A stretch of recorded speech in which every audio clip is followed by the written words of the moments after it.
We'll call the May 23 or June 20th, 2024 board meeting to session. Or the executive, or we'll, excuse me, call the budget hearing in order, budget hearing just in session. And if you'll stand and join us in the Pledge of Allegiance.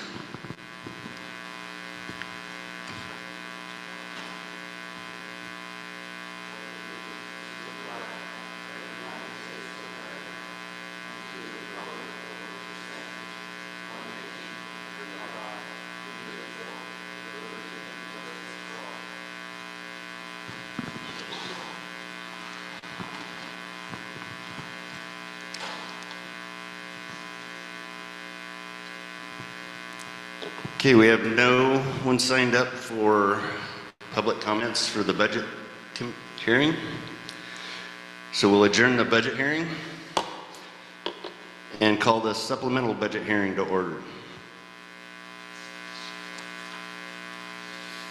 We have one signed up for public comments, Jared Gosson.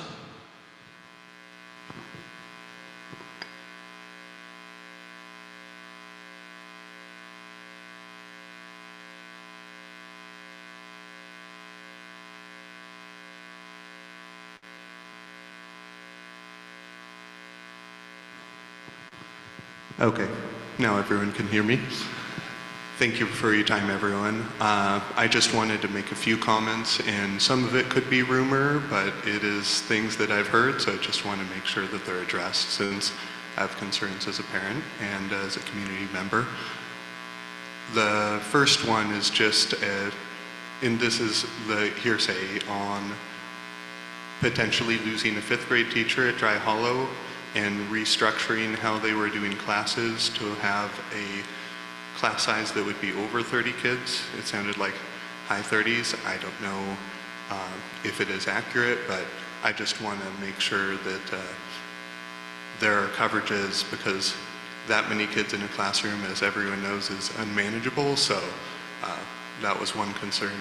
The other one was just as a member of the community and also serving on the budget committee before we approve this, there's a lot of more of a lack of transparency due to a lot of changes. I understand it was a hard situation, but you know, as everyone knows, the public trust isn't really high right now, so making sure we focus on transparency, I think, is in everyone's best interest and really to help the kids. So that's primarily what I wanted to speak on, and thank you for your time, everyone. All right, thank you, Jared. Okay, with that, we will adjourn the supplemental budget hearing, and we'll call the regular school board meeting to order. First up, we have the review and revision of the agenda.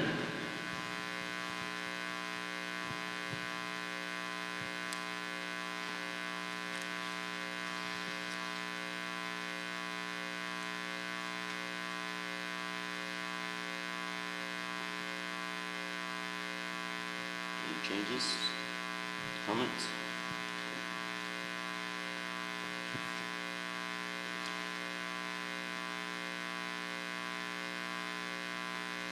Okay, next we have Dana. You want to read the mission, vision, and value statement? All right. Can you hear me? District mission: educating each student to the highest standards while motivating them to reach their fullest potential and graduating them to be college, career, and life ready. Vision statement: our schools are a place where children belong. Each student is known by name, strength, and need, and provided the education and opportunities to achieve success. Our values: striving for equity, inclusion, and belonging, celebrating diversity, engaging the community, supporting the whole child, promoting achieving academic excellence. All right, thank you. Next, we have our consent agenda, which includes the school board meeting minutes from May 23, 2024, and personnel report.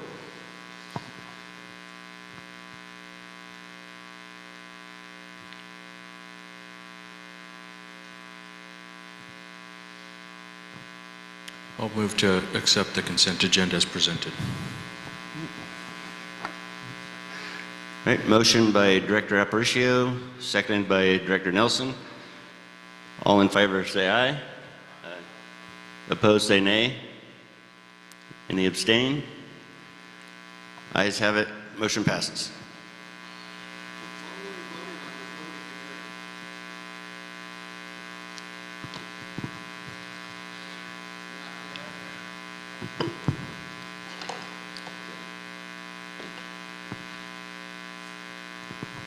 We were voting on two consent for last month's agenda and board minutes.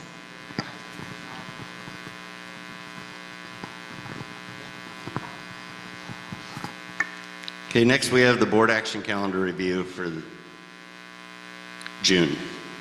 Any comments on that? All right, next we have student representatives to the board.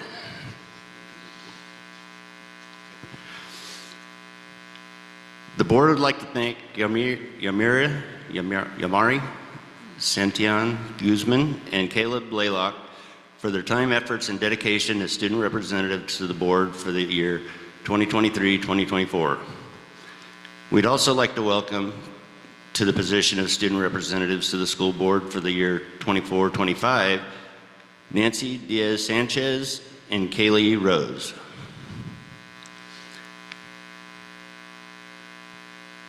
Anyone want to comment? Next, we have school board subcommittee reports. Scholarship Committee, Director Winelage. No report. Community Outreach Team, Director Aparicio. No update. The team meets next week. Equity Committee, Director Winelage. No report. Wasco County Forest Collaborative. I do have a report. The Wasco County Forest Collaborative went on a joint field trip with the Hood River Forest Collaborative. We met on June 6th at Knievel Springs Campground in the Mount Hood National Forest. If you went all the way out Duffer Valley Road to almost Highway 35 out of Hood River, the camp is near there. Say what? Can you hear this? Okay, thanks. There we met at Knievel Campground with 3 Forest Service partners, a wildlife crisis landscape manager, an area ecologist, and a regional fire ecologist. They provided us with updates on the development of Mount Hood All-Land Strategic Action Plan, which is a plan about creating wildfire risk assessment maps, informing prioritization. In addition, Meta Lofsgarden, the regional national forest supervisor, attended our field trip and spoke to us as well. Besides the campground, we visited 2 other sites.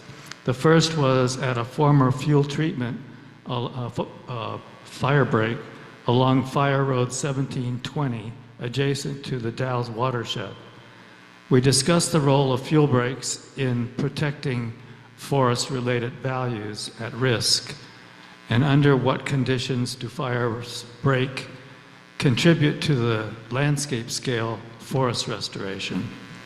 The forest here was a dry mixed conifer forest. The second stop was at a moist mixed conifer forest. Both of the areas we stopped at had historically had forest fires affect them in 8 to 10 year intervals. Here we discussed how moist forests immediately adjacent to dry forests should be considered in future projects, and what management goals and resource considerations should inform decision-making in this stand, and how might climate change and drought risk influence current or future management. The conversations were very interesting and informative, and we had a spectacularly beautiful weather day for our trip all day long. All right, thank you. Next, for D21 Education Foundation, Director Nelson. Because of my serving on other committees that met, I never got a chance to meet with this one. So a later date, I'll have an update. All right, thank you. Next up, we have staff reports. D21 Education Association and Northwest Education Support Professionals.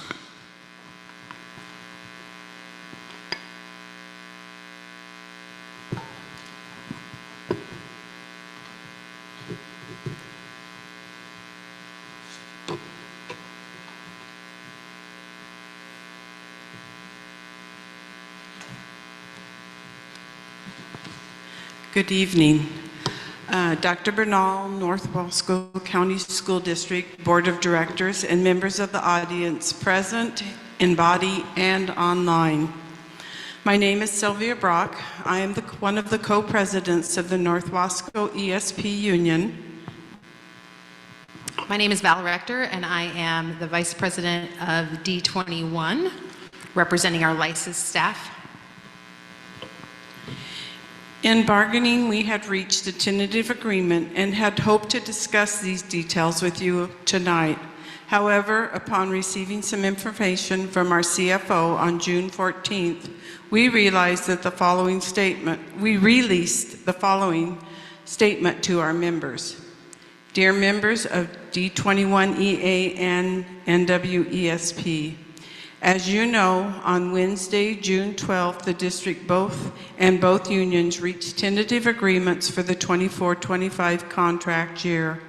On Friday, June 14th, Randy Anderson called Alan Moore to tell him that the district had made a mistake in its insurance calculations by never implementing the previously negotiated 23-24 insurance improvements and using the prior insurance calculations to cost their proposal for 24-25. We are gathering more information about the details of the district's alleged error and our intent to pursue a grievance over the lost benefits for 23-24. We are unclear whether the district is reneging on its tentative agreement at this point. We will provide you with updates and information when we learn more details. Needless to say, it was incredibly frustrating to learn about this immediately after reaching a tentative agreement, and we are investigating what legal recourse we have. In almost every bargaining session, we reminded the district's bargaining team that last year, 10 ESP positions were cut from our schools. This year, 11 or 12 licensed staff positions have been cut. Furthermore, in our previous school years, we did not get a full COLA, which left our members unable to keep up with rising inflation costs. We respectfully request that each board member ask our budgeting committee to make some adjustments at the upper admin level, which are non-student facing positions. We cannot continue to ask our ESPs and our licensed staff to do more with less, nor should we ask them to carry the district's financial burdens while the district office and admin staff continues to grow. Thank you for listening. All right, thank you.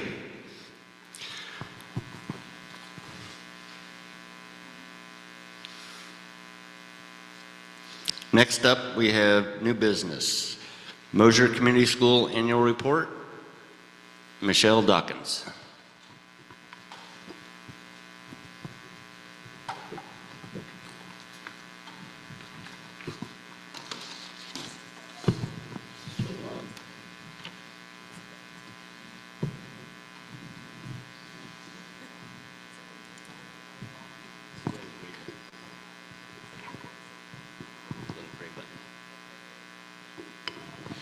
Thank you, sorry. Also with me is Sarah Grace Benninger. Am I saying that right? Anyway, I am the new executive director for Mosier Community School. My official start date is July 1st, but I've already been working with Mosier in getting the transition so that we can get going on the new year. I am attempting to do a 23-24 report, even though I wasn't at the school during that time. Luckily, they have a wonderful staff, and we were able to pull together a report for you at this point. Go ahead and, there you go. So, Mosier Community School, their core values are, they have two: focus on the whole child. That means relationships between teachers and students, students and other students, teachers and their families. We really believe in building that up. Relevance in the curriculum that is being taught, making sure that they have engaging curriculum and in lessons throughout their day. The wellness of the students there, and above all, celebrating the successes that they have. Next slide. The second core value would be valuing community. Mosier is all about community. The school is the hub of the community. We are working and striving to be supportive to the community with high expectations for the students, the staff, and our families. One of the reasons I was brought into Mosier is I come from Corbett School District, and we have done multi-age learning for well over 20 years. I believe in multi-age learning. It is how you develop strong relationships. It is how you look at the child holistically. And so they've started that back again this year, and we're going to just continue to strengthen that. We also are looking not just at the grade 2 or 3 kids. We're looking at each child individually. They are unique, and we look at where they are in the continuum of their learning and take them through that. The enrollment for the 23-24 school year it hovered back and forth, but kind of settled around the 150 mark. That is less than pre-pandemic, from what I understand. They also had a preschool that was funded with ESSER funds. There was 10 students in that class. The median class size is around 17. 17% of the demographics are special education services. That seems to be a pretty common number throughout the state, which is up quite a bit. 17% of the students are English language learners. That doesn't necessarily mean that they speak English, but maybe their families need support in that area. 90% regular attendees. That's a wonderful number to have. 96% of the students are current on their vaccines. Just to clarify, 100% of our kids are cleared with immunizations, but about 4% of those choose to not vaccinate due to either medical reasons or religious reasons. 47% of the students are Mosier residents. 53% are from North Wasco and the Hood River area.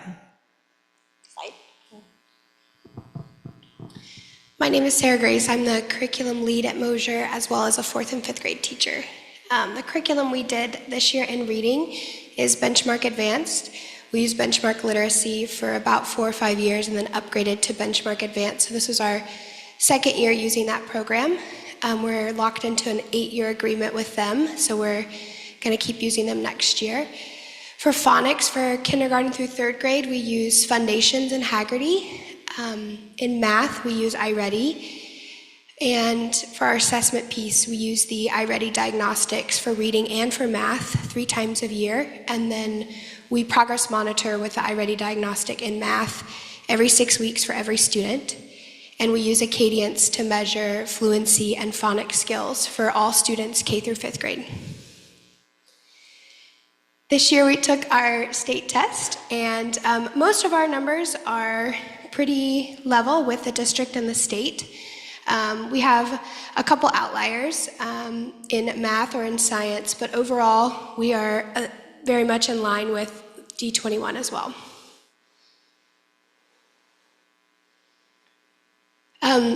one of the great things about working at Mosier and the students attending Mosier is the clubs and activities that we offer. We have a lot of staff members that are talented, whether in drama or music or art or science backgrounds. And so we were fortunate enough to offer a lot of these activities to students this year, whether it was before school, during school, like the lunch recess period, we would do a couple clubs. And then after school, we had quite a few. The Columbia Gorge STEM Hubs donated the Makerspace Science Club. I actually taught that one. Those are my students in that picture. So we got to do that for 3 or 4 months during lunch, a couple days a week. We had another science club for another grade level. We had multiple teachers that actually went to school at Mosier and did OBOB while they were in school, and then they brought it back. So they're currently doing it for 4th and 5th grade in middle school. We have drama club.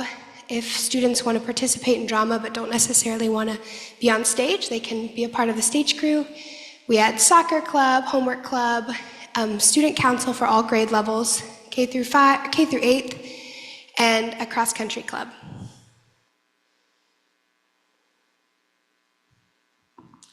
Just want to talk a little bit about the grants that they received. Early literacy grant. We are in the final stages of ESSER, as I'm sure you are too. We're meeting with that just to make sure that we zero out all of the ESSER funds. SIA grant, they have a grant from the Masonic Lodge, STEM Hub grant, which Sarah Grace had just alluded to, D21 education grant, Hunter Prior grant, foster donation, and the garden grant. I think the Hunter Prior is for they're trying to redo the playground that we have, and with that, increase the garden area. That is, again, a hub for the community, and so having a place where kids can come after school during the weekend and enjoy a garden or to be playing on the playground is essential. One of the biggest grants I've seen in a long time is they have a Department of Energy clean energy grant for $860,000. We're just in it's all been approved. It's just trying to get the bids, which can be a challenge in Mosier, getting three companies to come out and give us a bid. That is to update the front windows of the building, put in new LED lighting, HVAC system. It's really, they're going to go to mini splits for each classroom so that they'll have air conditioning and can control the heat, and solar panels for the top. I believe there's also a charging station that's going to be added to that as well. Again, there are some amazing community members that have written this grant and are helping to push that grant forward. Just before I ask or take any questions, I just want to say that I'm very excited to be, I live in Hood River, and so being part of the Eastern Gorge, because I'm used to being in the Western Gorge, is really exciting for me. I think the first time that I saw the kids ring the bell to get school going in Mosier just, melted my heart, and I know that I'm in the right spot. I'm going to be very excited to see us continue to improve and grow and serve the community of Mosier. We already are at 160 for our students for next year, so we're excited to see a little uptick in that. And we also have a preschool that it is no longer funded by ESSER, so we're trying to pull together a preschool because that is definitely a need in not just Mosier, but I'm sure the Dalles and Hood River. Our hope is to have 20 students enrolled in the preschool, and we're trying to make it as affordable as possible. Questions?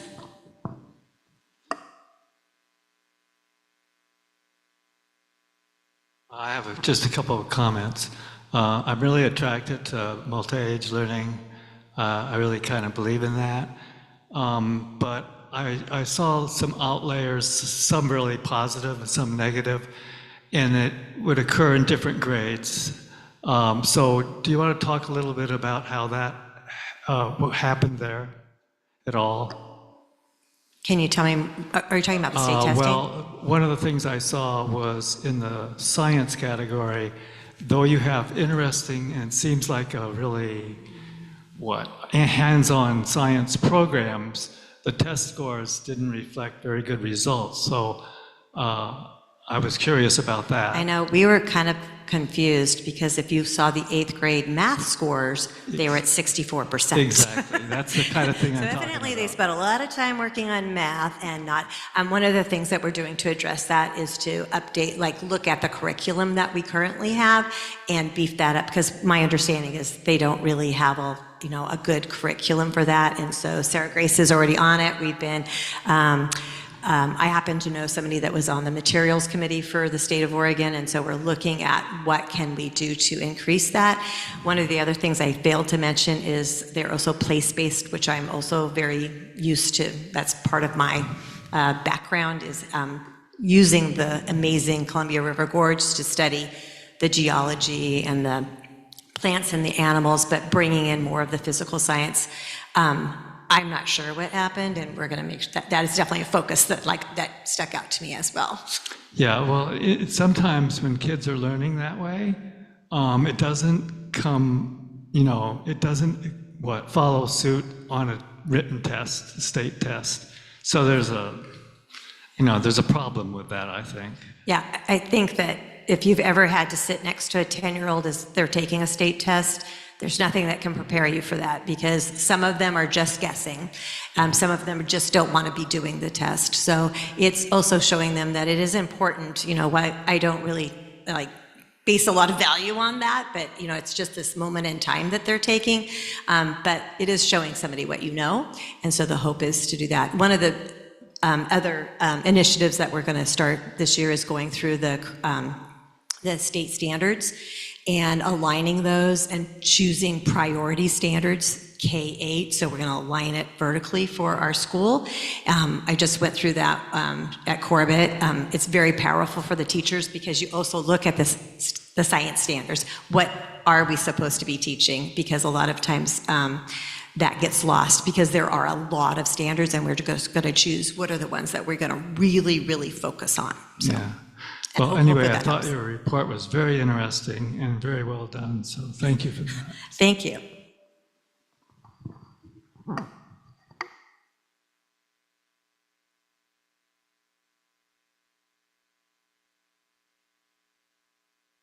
right, thank you.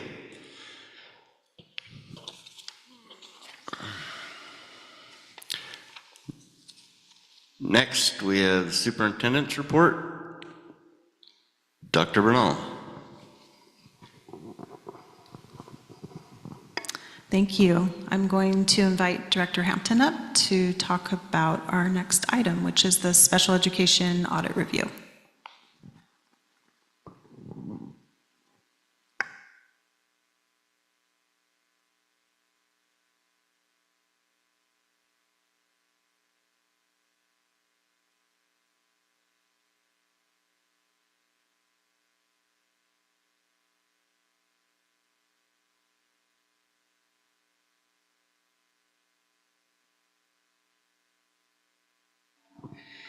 And I promised myself I would know exactly what to do up here and not have to ask you all, but of course it happened. So thank you so much for your time this evening. What I'm going to review with you, it's kind of an odd way to present this because as the board, you're required to approve all contracts, but this contract, the money has already been allocated through the intensive program. So while we need your approval to create a contract, you're not responsible for saying yes or no to the money. So exactly how that all works, I'm not sure, but I'll present this to you and then you can figure out the logistics behind your half of things. So the Intensive School Improvement Program through ODE, when we first got the money, or first were informed of it, my brain started going on to how can this really benefit my department? And so I started looking at what are the concerns that I have for special education within North Wasco County School District. And so our first thought was over-identification of students because our percentage had been increasing. But then we started looking at things and realized that we had some other strategies that we needed to address those issues. And then I started looking at the mobility of our students and the long-term success of students in special education and the changing needs that are in special education, and realizing that I've been in this district for 20 years at this point.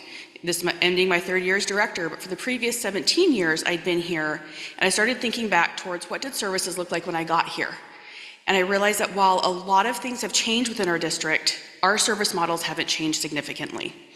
And because of that, I started thinking of how could we best utilize some funding to look at our department and figure out what we really need to be doing to be on the cutting edge and the front line of trying to really move the mark for our students that are in special education. So throughout the school year, we evolved this process, and eventually we came to the recommendation. There are links in here for you. All told, the documentation around this is over 100 pages. So that's why you have links to all of the recommendation, the request for a proposal, and then the proposal that we selected, just so that way you did not need 100 pages of documentations handed to you. So we went through the recommendation process through the advisory and stewarding body. Finally got approval for that in March. That was quite the daunting process, but I am so appreciative of all the work and support that I had through that. And then so it got funded, and then we had to develop a request for proposals. Because we had been funded for $100,000, that was something that we needed to have a competitive bidding process for. That went live on May 6th. We had a Q&A session on May 15th that was well attended. And after that, we did only receive one proposal, but I was actually really excited because it was a group that through the interview process or the Q&A process, I've been very impressed with this organization. It's the Center for Technical Assistance for Excellence in Special Education, and they're on behalf of Utah State University. So this week I let them know that we've accepted their proposal and that we'll start working with them in the beginning of July. The reason why we had put forth this recommendation was that the needs in our district have really changed significantly over the last 10 years, but as I mentioned, our service model hadn't changed a lot. We want to make sure our practices are really inclusive and aligning with those needs of our students. And I think we need some more targeted instruction and support. We also want to have consistent research-based pedagogical approaches across the district because we have students who move quite frequently between our elementaries. We also have educational assistants that are tasked with supporting our special education students, and we need to make sure they're getting the proper training, and that is something that I know we have not done enough of, and I would like to have some more guidance around how to do these things.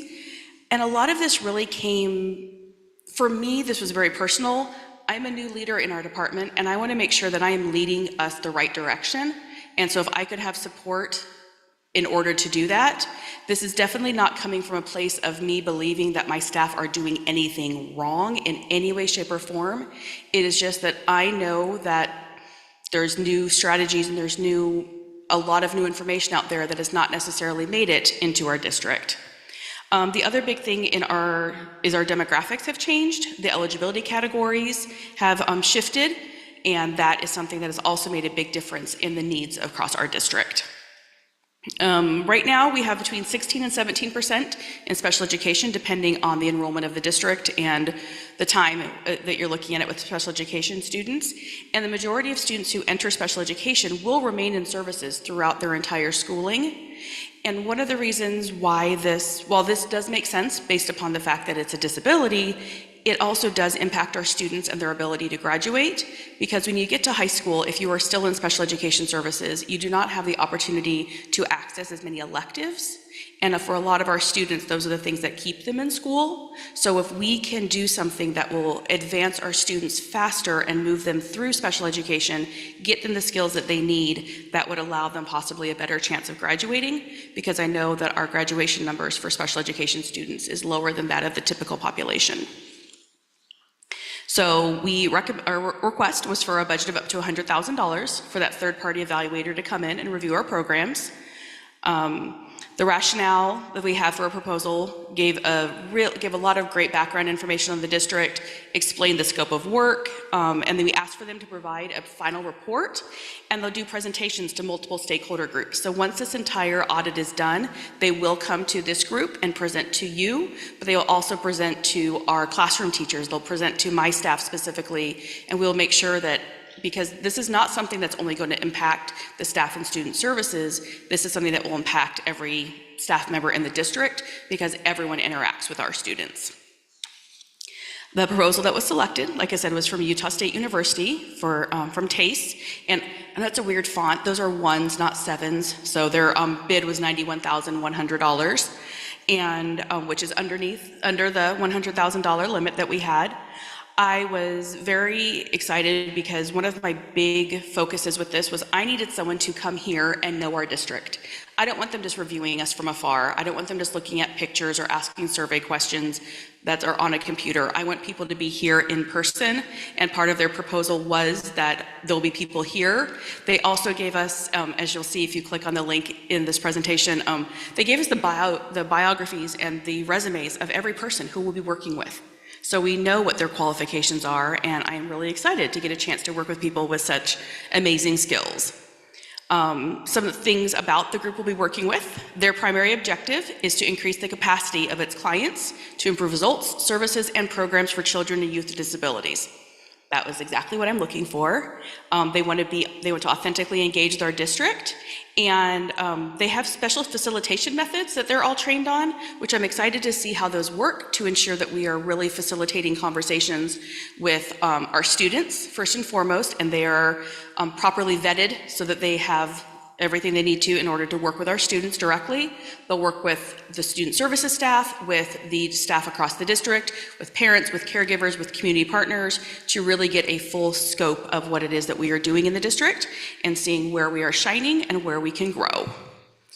So through this process, the intensive school improvement stewards gave me so much information. The night we had our Q&A session, it was really interesting because several people had logged on and they asked a few questions, but they kept saying, well, you kind of covered everything in your request, so we're not sure what other information we need. You did such a great job, and that was all thanks to our program stewards who supported me through this.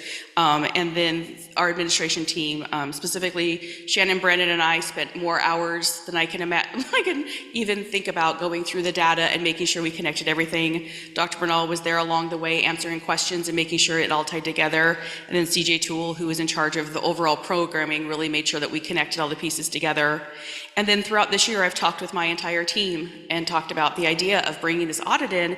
And I know it's a scary thought because for a lot of people, when I say, hey, I want to audit our department, the first thought is, what are we doing wrong? And that's not it at all. It's how can we grow? And I know that that starts with me, and I want to grow. And so if I am going to be doing that work, I want us to do that work as a team. So there's the $91,100 that we'll be writing a contract with the Technical Assistance and Special Education Center. And so that money is already allocated through the intensive program. So there's approval from you all needed, from what I understand, for me to create a contract, but the money is already funded a different way, so you don't have to approve funding just for me to write a contract. But y'all will figure out how to do that part of it. Do you have any questions for me about this? Yeah. I did. So they'll get started here next month. Mm-hmm. And then obviously they've got to do all the data collection and yes. probably surveys and interviews and whatnot. So what's kind of the timeline from there, from like when they start to like final report? Like when would we see them, I guess, present at our meeting? Yeah, we'll probably have the final report probably won't come until the spring. We're looking probably around March, because by the time, so they will, like you said, we'll start in early July. They'll start collecting information about us. We'll start having those conversations. When staff comes back in August, is when they will have that opportunity to start meeting with our students. And they may be able to work quicker than that, but when we wrote our original proposal, we said that we want to have, we want to have things ready so that by the end of next year, as we're starting to plan professional developments, as we're trying to plan if we need to be purchasing anything, we can have everything ready and prepared for the following school year. I'd really hope to have this done earlier in the year so that we could be ready to hit the ground running come fall with any new plans, but it just took longer than we expected to get everything in order. Yeah, I think March makes sense, because I'm just thinking timing-wise, I mean, that would be into the next budgeting cycle. Mm-hmm. So depending on what those recommendations look like, I mean, whether it's PD or even an overall, say, increase in staffing that's needed, I mean, correct, that would need to help inform the budget. Mm-hmm.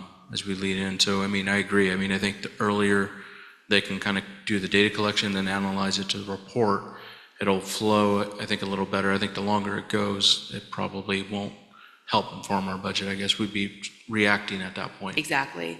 I also believe that based upon their recommendations, I know there are several things that we've put into contract over the years around collaboration time between classroom teacher or between special education teachers and their educational assistants, building additional time during in-service weekend for SPED teams to be able to work. There may be something along those lines as well. And since the whole contract will be opening next year, if there's any of those changes that we believe need to be put in, that would be the right time to be doing it as well. So I had a question. So in your statistics here, you had it's like a landmark increase every year of developmental delay. Yes. And kids with autism spectrum disorder. Correct. And I'm just wondering how that affected your program. How did you respond to that? And problems, opportunities? That honestly is one of the crucial reasons why I believe that we need this audit. So for a little history in special education, it's been probably the first 15 years of my career. I think it's only been the last, I think it may have been 2007, the law changed. Students, the eligibility category of developmental delay ended when students entered school age services. Special education goes from birth to age 21. But the services from birth to age 5 and the services from age 5 to 21 are two distinctive categories in the law. And the developmental delay category ended at age 5. So students could not enter school age with that developmental delay category. So what would happen is that you would have students who had had a lot of services because they were developmentally delayed. When they came into school age, they did not have another eligibility category, so they suddenly became a speech eligibility. So we would have a student who had a speech eligibility with reading and writing and math services on their IEP. Well, by the time we would then reevaluate, maybe that student might not qualify for any other category, but they had been getting services for long enough that it was really challenging as a district and as a department to be like, well, math doesn't align with an articulation disorder, but that's the only eligibility you have. And then suddenly we'd reach a point where students would no longer meet that speech criteria. And now we had a student who we had been serving for years and years was used to extra supports and accommodations that was no longer able to get it. So we were very excited as a district, as a probably worldwide or nationwide, special education was very happy, or Oregon-wide, I guess, because it was just us that had that rule. So when developmental delay came in, so that's why you see such a large jump. That first year, it's next to nothing, and the big jump was because that was the first year it was allowed to come over. And since then, we've been able to maintain those eligibilities. So developmental delay is such a broad category because it's really hard to do some of the more formal or more technical assessments on a 3, 4, or 5-year-old. So that is a category that we now can carry up until the student's 9th birthday. And by then, they're old enough that we're able to determine what the disabling condition is. And for a lot of students, it truly is just a delay. And once they reach an age where they're exposed to everything, they're then able to catch up. And quite often, those students, before they turn 9, will no longer need services. But that still kind of remains to be seen. A lot of those students do then fall into the category of autism spectrum disorder because they may not have been diagnosed when they are that early on. The challenge is, as these two categories have grown, we have not necessarily grown at the same rate in our training and our understanding. The other thing, it's something that I built into a lot of the recommendation, is the idea that when you have a student with autism in a classroom, it doesn't just affect how they learn. It affects every single part of how they interact with their peers, how they view the world. They may need sensory factors, like they can't handle the lights in here, some of the noises and the reflection. All of those things will really significantly impact them. So that is something that not only does the special ed team need to understand, every regular ed staff member who interacts with them, including the person out on the playground, including the cafeteria staff. I mean, our nutrition team has done amazing things for some of our kids, especially on the autism spectrum, because they will have so many impact things that impact them when it comes to food and to sensory factors. So trying to ensure that the level of training has coincided with this growth in the disability, it's not aligned. It's not something that we have been able to consistently to do the training for, or we've had some turnover in staff that while we've done some wonderful trainings in the past, if we've then had 25% turnover in staff, that makes a big difference.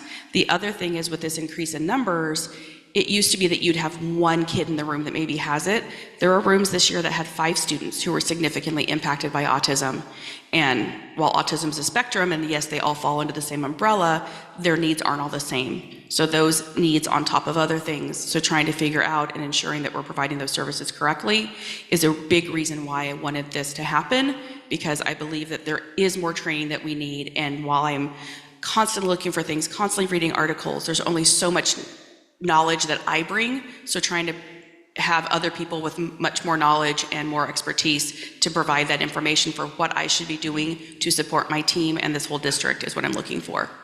Yeah, and I would think that some of that training that would be important would be training on how, as a teacher, to first of all, just kind of listen to the student, and second, how do you, what is your behavior like? Yes. You know, what is, you know, how are you going to act in order to address that? And so a lot is in what you say and how much you know about that kid and how you talk to that child. So that's it. But your explanation here is really helpful, and I really appreciate that. Well, thank you. And it was, honestly, going through and writing this recommendation, I learned a lot about my department. I knew that our numbers were changing and it felt that way, but to truly look at those trends of what are, you know, how things are changing was enlightening even to me, even though I've been in this job, you know, in the department for 20 years. Yeah, cool. Yeah.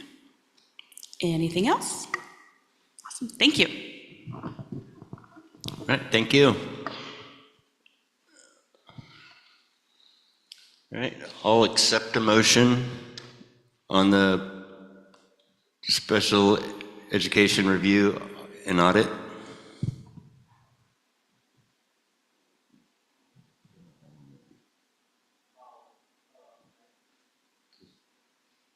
I move to, what?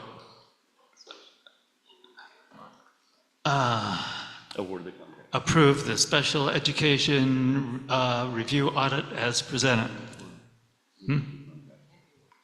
And reward the contract. All right, motion by Director Nelson, seconded by Director Wynne-Elledge. Yeah, all in favor say aye. Quick clarification, though. Okay. We're approving the contract for the 91-100.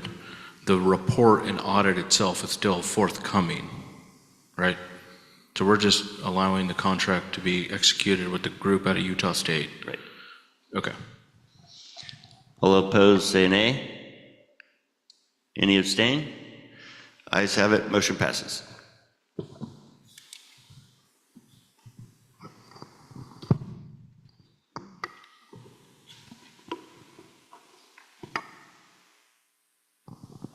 Thank you. Now I'll invite Dottie Ray to come on up and give an annual report about our Nutrition Services Department.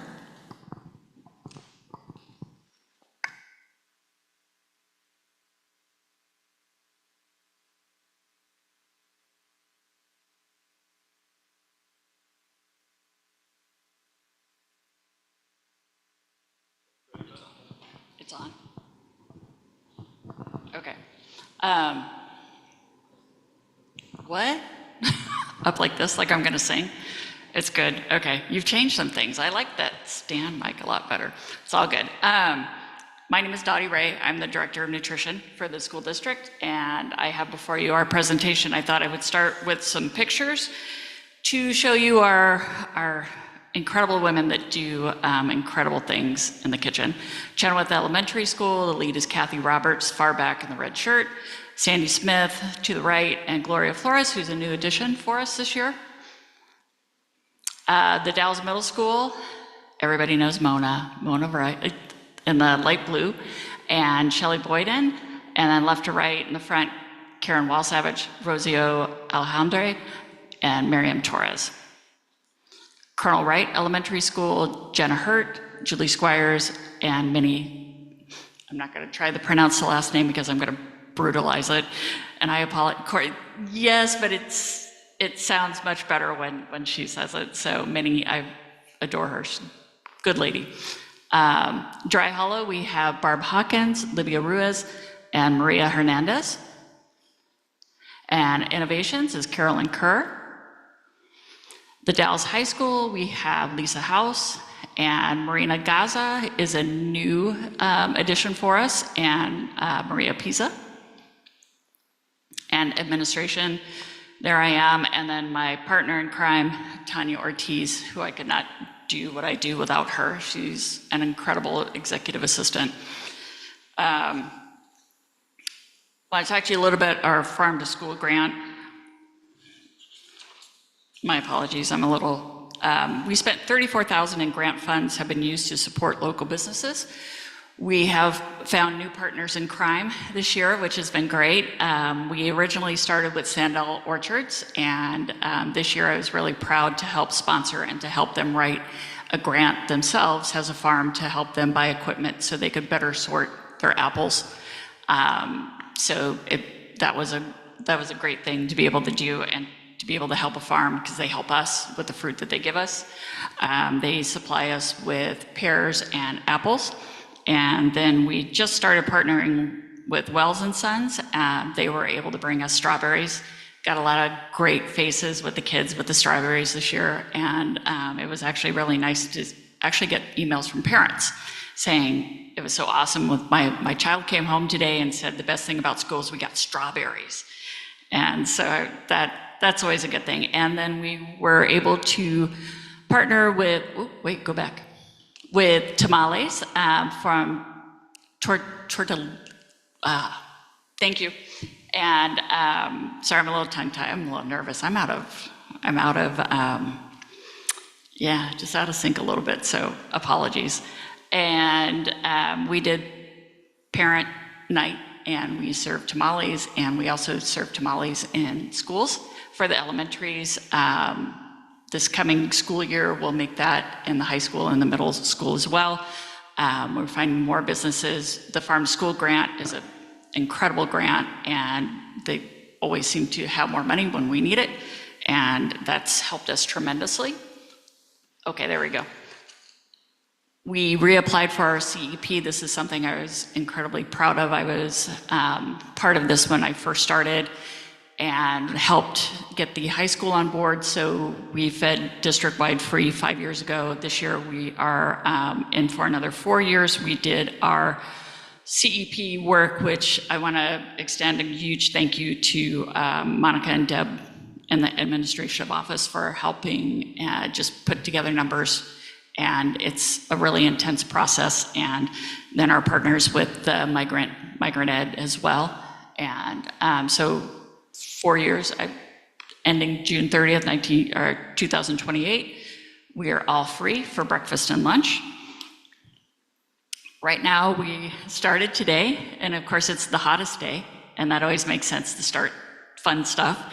So we started the migrant program today and Sunshine Preschool, and next week we start rocking and rolling with the K through 8, and we start our community programs as well. We have the food truck on board, and this year we're going to do a mobile route. It's the first time we've ever tried it with summer service, but I was having a COVID flashback and thought maybe we should try it. So we're going to get that out and about. We've got more mobile sites, and we're able to get more territory as far as going up to Cirrhosis Park, the pool, and then partnering with transportation and finding those communities with the kids, with the most kids, where we can find those hot spots. We went through a very intensive administrative review this year. Every 3 years, ODE likes to come and pay a visit, and it was a very intensive amount, but I am pleased to say we passed with flying colors, And just today, I got another phone call, so they're coming for summer for administrative review. They haven't been here in 4 years, and they're bringing somebody to train, so I'm like, excellent, it'll be a good review. So they'll be here in July, and we'll go through our summer review with them. Challenges for the year has typically, with pretty much every business, our challenges this year were staffing. It is difficult to find people to play. And the people that we have are incredible, and we're fortunate to be able to hire 2 people this year, which has been great. We have a brand new lead, and then we've got some other people, but it's still, as you can see from the next slide, our meal counts are up. We're at 26,000 over last year. I'd like to think that's because we do great stuff, but a lot of that is very indicative to what the food prices.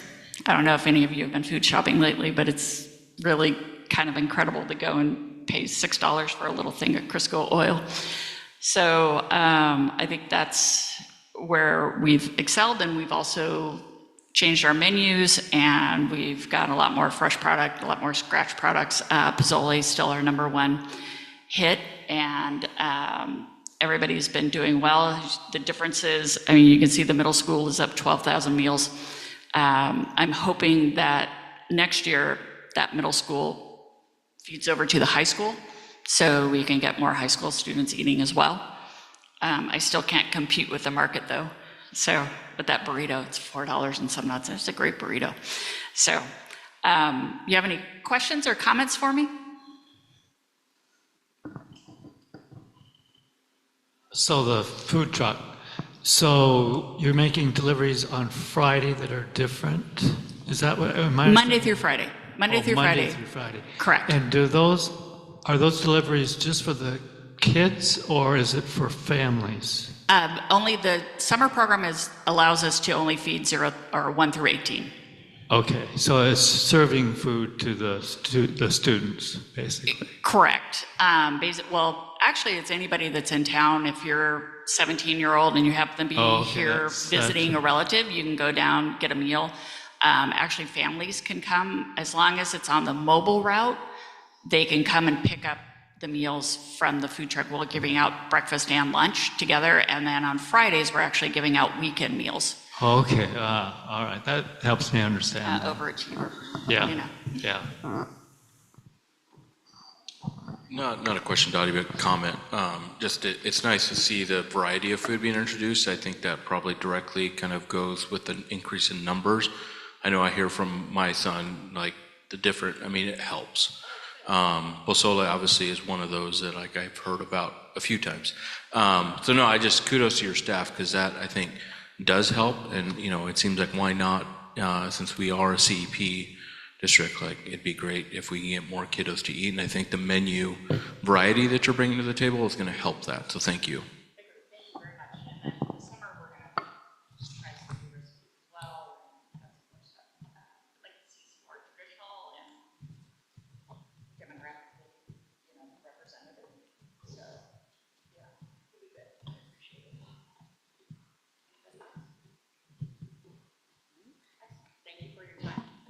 All right, thank you. All right, next up, we have the Chief Financial Officer report. Randy Thank you, Mr. Chairman. And before I begin following Dottie's report, I think we'd like to report a little bit of what the other departments are doing. And so I've got a couple of items that Facilities is doing right now. They're installing a fence behind Chenoweth Elementary for safety, doing some remodeling at the Colonel Wright food service area to accommodate an additional refrigerator, and I think changing out the countertops to stainless steel. Of course, they're doing summer cleaning in all the buildings. They came and put some flowers and refreshed the bark dust around the district office. That was appreciated. And the 24th is the kickoff meeting with the roofing contractor. We let a contract for next year. They're coming to survey to be paid for out of the enterprise zone funds, and they're going to re-roof, well, patch every roof in the district with a 5-year warranty, so that'll be an important start. And I didn't hear anything from transportation. Frankly, I didn't ask her, but she's been pretty busy running up and down the road, so I'll catch up with her later. Mr. Chairman, the first couple of things, the first two resolutions, 2405 and 6, that's what was incorporated in the supplemental budget. This board's already approved 23405, which created the bus purchase fund, but you could no longer make appropriations by resolution. You have to do a supplemental budget, so this is the exact same resolution to create that bus purchase fund. And the second one is to recognize some increased revenue in the capital projects fund and appropriate it for support services. So these could be bundled together if the board prefers action on 05 and 06.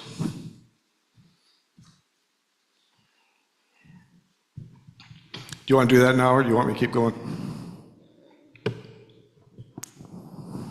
Yeah, we can do that now. I'll accept a motion for 23, 24, 05, and 06. I move to accept Resolution 2324-05, a resolution to create a fund and make appropriations for bus purchase fund, Fund 305, and also Resolution 2324-06, resolution adopting a supplemental budget and making appropriations within the capital projects fund.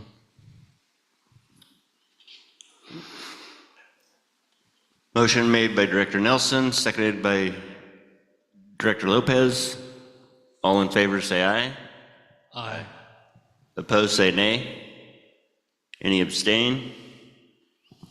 Ayes have it, motion passes. Thank you. The next item I have for the board to consider is Resolution 23407, which is a transfer of appropriations within various funds. As you know, we often, at the initial adoption of the budget, we adopted it for support services, and it turns out we need it for instruction. So these are no change to the overall fund, but transferring the appropriations within a fund. All right, I'll accept a motion for Resolution 232407.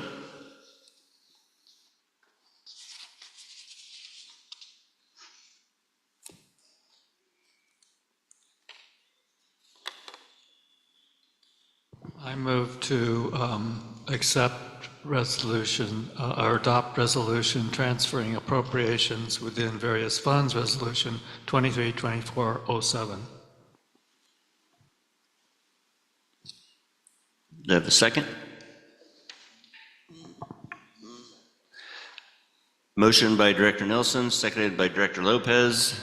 All in favor say aye. Opposed say nay. Any abstain? Ayes have it, motion passes. Thank you. And the final resolution is 2408. Hopefully the last resolution we need for this fiscal year, since there's only 10 days left. But this is a recognition that the district received a rather substantial summer learning grant, and most of the expense is going to happen in the next few months, which will be in the next fiscal year. However, there were some startup costs that occurred right now, so I need to recognize some of the grant funds in this year and to pay the startup costs. I'll accept a motion for 232408. I move to adopt the resolution 232408, a resolution making appropriations, Oregon Department of Education, the summer learning grant. A second?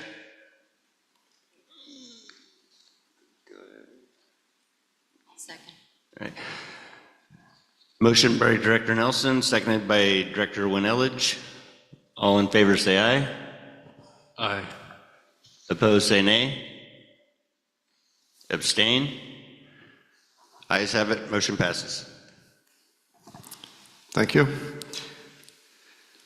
And the next resolution is 242501, which is to adopt the budget and make the appropriations, categorize the tax, and levy the tax. A little conversation before we do that. You'll recall when we went to the budget committee, there were a number of things not categorized properly. So I've hopefully made most of those corrections. The board is authorized to accept the approved budget and make changes up to the limit is 10% of the fund, which these adjustments are much smaller than that. I've also included in the budget that will be published after adoption, realigned the salaries and benefits to align to where I believe the contract is going to settle out. So the overall change, the budget committee approved a budget of $60,612,216, and the budget you're adopting is for $60,983,144. Significant part of that increase happened in the federal programs as the grant award amounts became more knowable, or they are giving more guidance on what they were going to be. The overall change in the budget is 0.6%. And the part that is not included in here, because that would have changed a fund by more than 10%, is the Student Success Team's agreement to fund the Culture and Climate 3 positions and 2 vice principals out of the, pardon me, the intensive program. That big of an adjustment would not be allowed in this process, so I will bring a supplemental budget for that piece to the board in July to accept those funds. So, the resolution before you does 4 things. At the very top is to adopt the budget in the aggregate. The second piece is to appropriate the funds. Third is to impose the tax. I mean, we have a tax base, you can't do anything but that rate. And to categorize the tax as being, pardon me, part of the Measure 5 limit. So it's all incorporated in one resolution.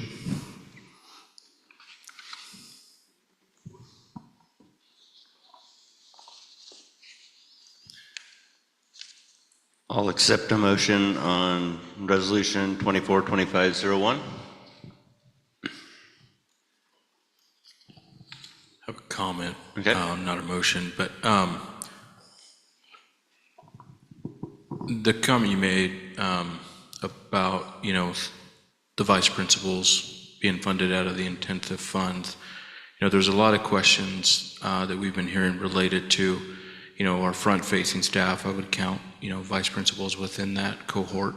And I think there was a comment made earlier about just transparency. I think given just a lot of the different buckets of money, like the intensive, we got SIA, I think that led to a lot of the variances that we saw across the line items. And obviously there's a lot of people moving from a grant fund to a general fund funding or vice versa. And I think kind of in, what I've been hearing is transparency. And I know digesting the thick packet of numbers isn't always easy. So I guess I would like to see just kind of almost like an executive summary to kind of maybe on some of those that were brought up so that it's more digestible and actually is tangible. In the aggregate sum, yeah, it's all going to fit within there. But I think, there are some real concerns out there. And I think the more people know, like, yes, our elementaries are going to be staffed with vice principals. That's something that we added over the last couple of years as a result of SIA. They've seen that as a benefit in the buildings, and the fact that we're able to continue that, albeit out of a different fund, I think needs some explanation, just so that there's still more understanding there.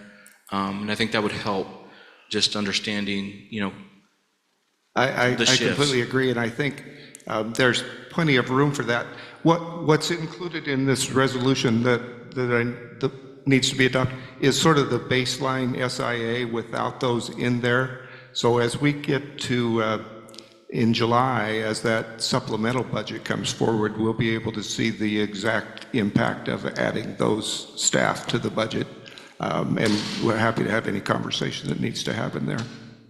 I mean, it literally is a standalone supplemental budget for those positions in July.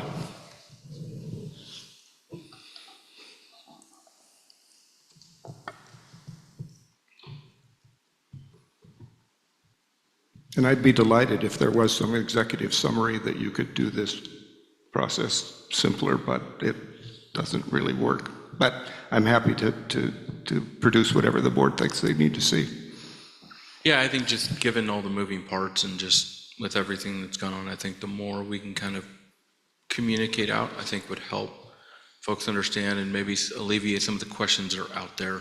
I think we've all seen a lot of them, be it at meetings or shoot, even social media. I mean, I think more we can, almost like an FAQ, right? We did that very similarly with the bond effort, having kind of an FAQ page for some of the frequently asked questions, right? There's things that just have been kind of on the minds of people, and if we can have just, probably the same page where we'll post the entire budget, right? Those that want to digest the full numbers, but just kind of an FAQ style of like, hey, we've heard this, here's kind of the explanation or response, right? Sure, yeah, good idea.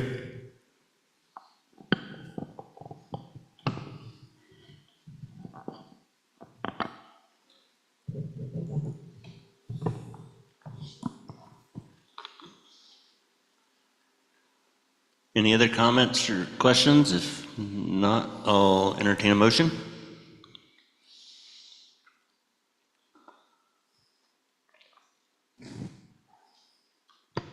Well, given Jose's input, which I appreciate, I'll move forward to adopt Resolution 242501, North Wasco County School District 21 resolution adopting the budget, making appropriations, imposing and categorizing the tax.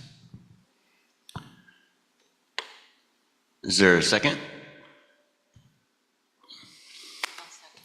Okay, motion by Director Nelson, seconded by Director Winelledge. All in favor say aye. Opposed say nay. Any abstain? Ayes have it, motion passes.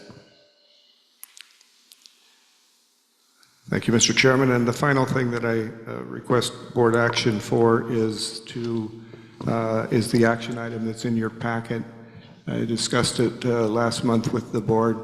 Sodexo has approached the district with an offer to make a capital investment in the district if we would extend their current contract by 5 additional years. A significant capital investment. So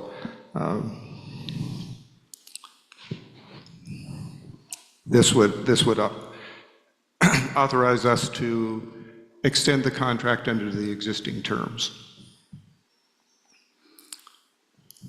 And the large bulk of those funds will go towards, if I remember correctly, fire alarm upgrades at Chenoweth, right? The only two I think that we've identified, and the fire alarm ultimate cost is still a little bit in the air, is that project, and I think a chiller in this building, and one of the chillers is beginning to fail. And then other things as identifiable.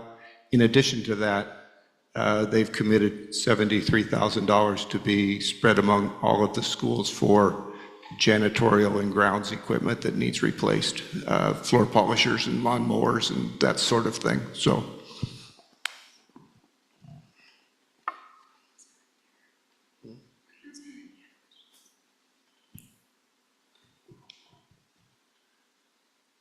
Any other questions or comments? If not, I'll accept a motion.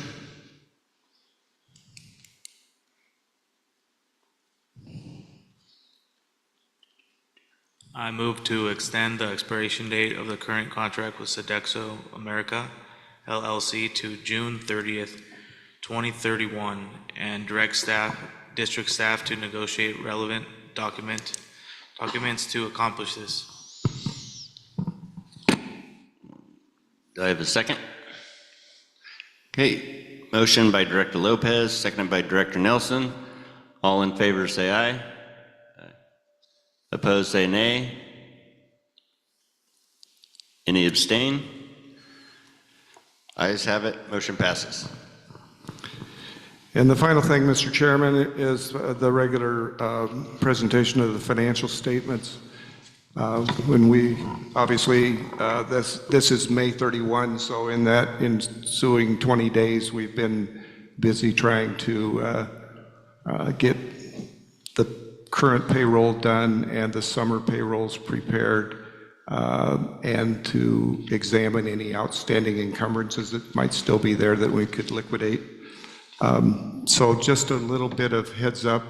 In June, next time we meet in July will be the June 30th statements.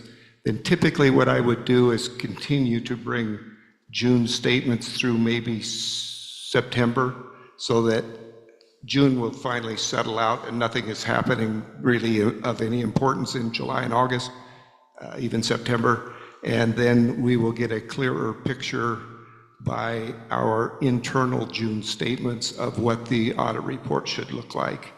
So the board would be aware of that before the field work even begins. And then we would start in September, October with the 24-25 financial statements.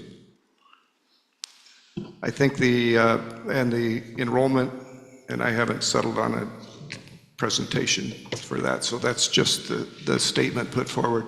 But I think the enrollment is stabilized, I hope, but certainly not a growth pattern. So I think it's in upcoming budgets, the need is to recognize that we're not growing. So that's the only comments I have around this month's financials, unless there are any questions, Mr. Chairman.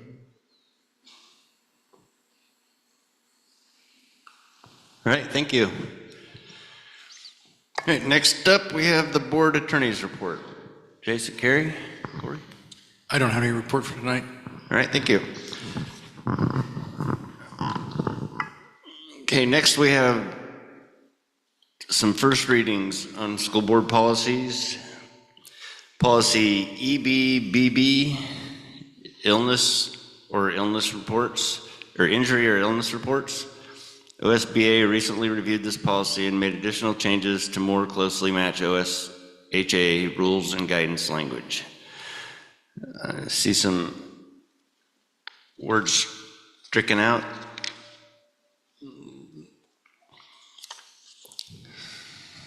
So these are just information only for right now. Next we have policy JGAB, use of restraint and seclusion. The procedures for responding to an incident of restraint or seclusion are found in ORS 339294 and were amended by SB 1024.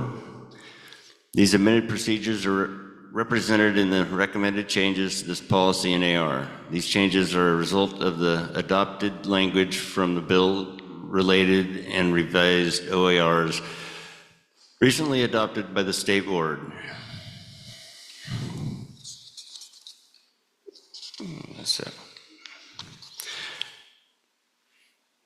Next we have policy CCG, evaluation of administrators.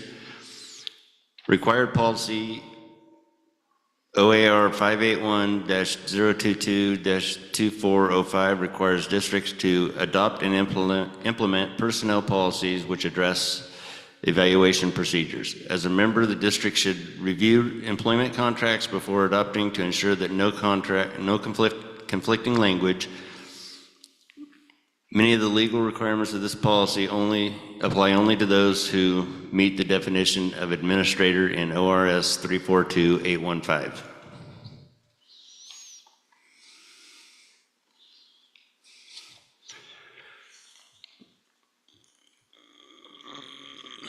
Policy CBG, evaluation of superintendent. Required policy OAR 581-022-2405 requires district to adopt and implement personnel policies which address evaluation procedures. And policy BCBA, student representatives to the board. The practice of installing student representatives on local school boards has increased, and therefore a desire for more policy and administrative regulation options are being voiced. Oregon does not mandate a student representative, so these recommended policies revisions are optional. Okay.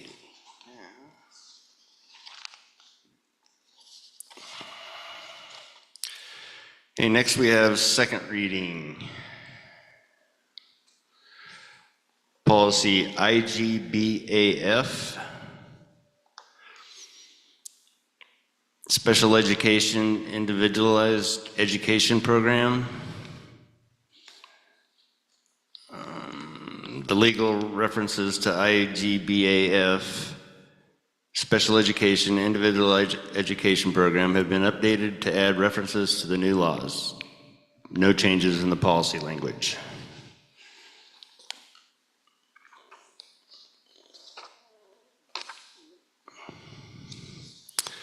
And it's a second reading, so I'll entertain a motion. I'll move to adopt policy IGBAF, Special Education Individualized Education Program as presented. Do I have a second? A motion by Director Aparicio, seconded by Director Nelson. All in favor say aye. Opposed say nay. Any abstain? Ayes have it, motion passes.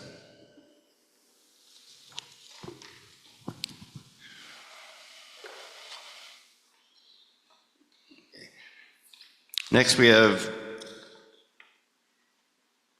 policy IGBAF-AR. Changes in IGBAF-AR, Special Education Individualized Education Program, are due to the passes of Senate Bill 756,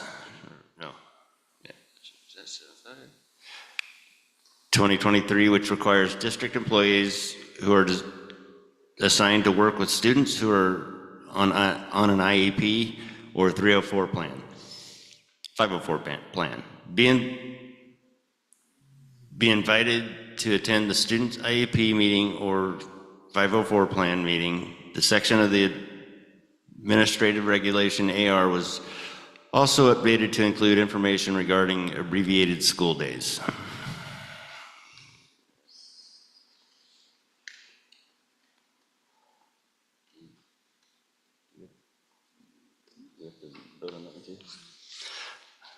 All right, I'll entertain a motion on that one. IGBAF-AR.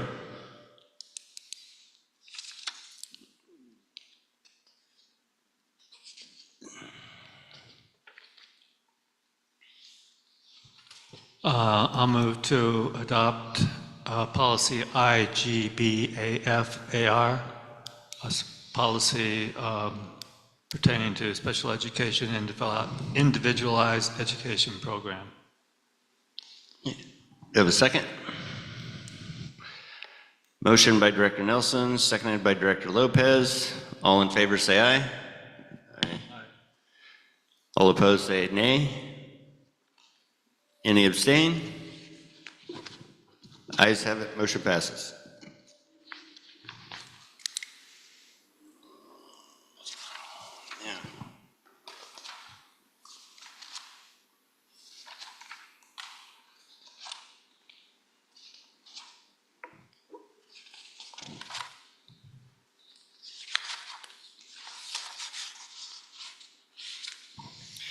Okay, next we have policy IGBAG, special education procedural safeguards. Changes in policy IGBAG are due to the passage of Senate Bill 758 to add language to the independent educational evaluation section stating parents are entitled to examine their students' records pertaining to identification, evaluation, and educational placement, and the provisions of a free appropriate public education in the setting of 10 business day timeline.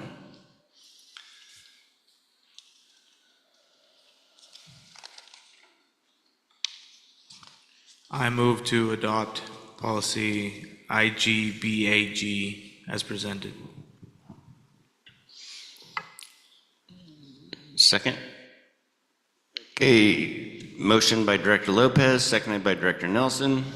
All in favor say aye. Aye. Opposed say nay. Any abstain? Ayes have it, motion passes.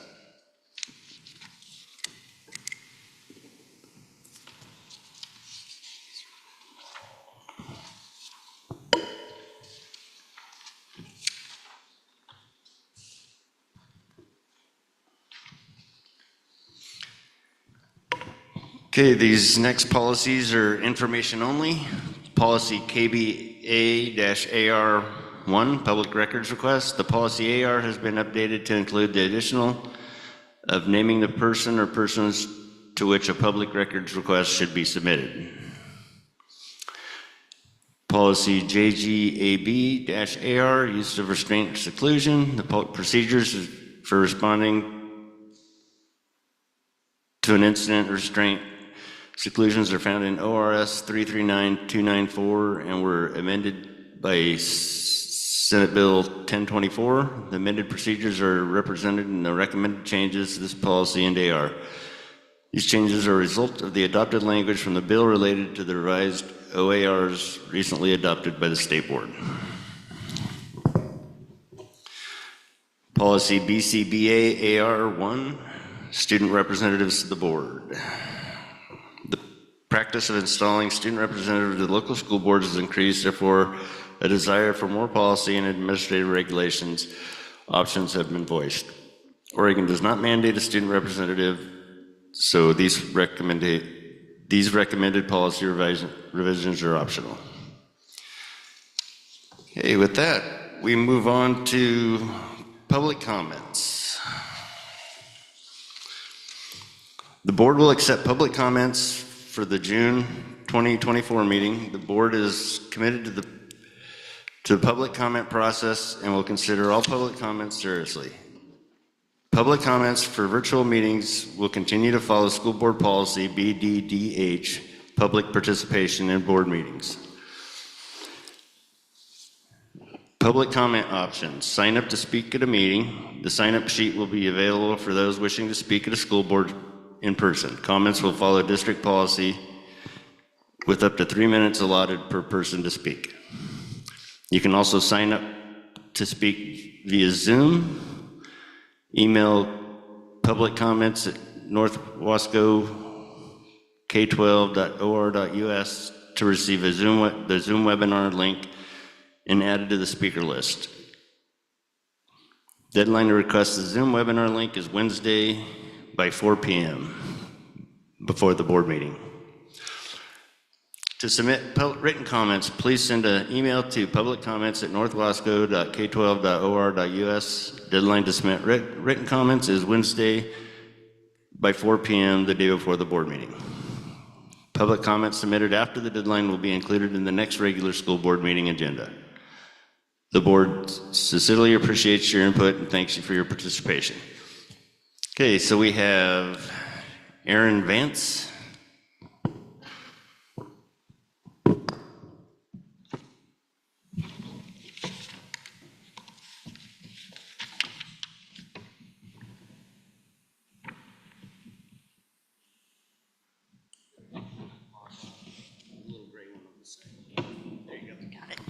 Thank you. Yes, my name is Erin Vance, and I live in the Dells. I have lived here since 2009, and I'm also an employee of D21 again. This was my first year back. I started in 2009 through 2015, and one of the reasons I left at that time was to be a speech pathologist in doing teletherapy. I worked in clinics. I've worked all around the country in many different districts. So I just want to say that coming back this year in person in our district was intentional because I knew that there was, a change of most leadership, especially within my department. And I had a lot of hope that following my first run through the district, that we would be further along, basically. And I still have hope. I feel there's a great potential for our district, but the thing that I wanted to say is that we are missing the boat when it comes to strong leadership. I'm not talking about any one particular person. I'm talking about the other things that you've heard tonight and throughout the last few months at meetings, at bargaining sessions. We need more communication. That's one thing that I noticed coming back, that, I have lots of ideas, but I'm not the only one. And yet, every idea that I had, I presented, and it was never even acknowledged. Or, I was told, oh, leadership doesn't want to do that, so don't bring it up. And that, to me, is insulting as someone with my level of experience. And even just this past, the last week of school, I was in a meeting, running a meeting for a student to be, that had been evaluated, to be possibly put on an IEP for speech. Well, this student, when I evaluated her, she was not found eligible. She was in the average range. But instead of that being a positive, in front of the family, I was asked, did the student skew the test results? Or is this a test used outside of this district? As if I could just make up a test that would be standardized. But anyway, the point being that even leadership in that situation did not know and did not support my findings. Okay, need to wrap up. The 3 minutes is up. All right.